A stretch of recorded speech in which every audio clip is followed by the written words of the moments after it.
శోధించుకోవటం పరీక్షించుకోవటం తేడా ఉంటది తెలుసా? శోధించుకోవటం పరీక్షించుకోవటానికి తేడా ఉంటది.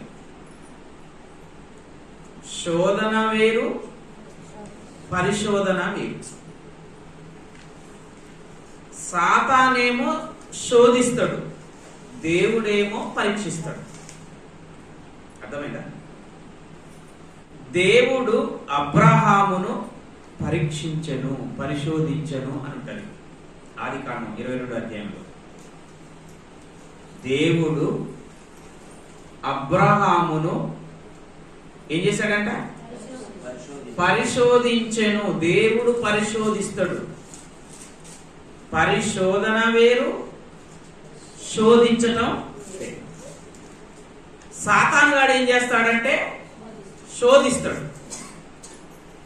మీరు లూకాసు వార్త 4వ అధ్యాయంలోనికి వెళితే అపవాది ప్రతి శోధనను ముగించి కొంతకాలం ఆయనను విడిచిపెట్టి వెళ్ళిపోయాను అంటారు.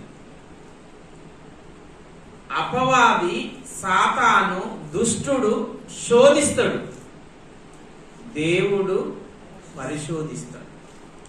శోధన పరిశోధన ఈ రెండింటికి తేడా ఏంటంటే, పరిశోధన అనేది మంచి ఉద్దేశంతో జరుగుతుంది, శోధన అనేది చెడు ఉద్దేశంతో జరుగుతుంది.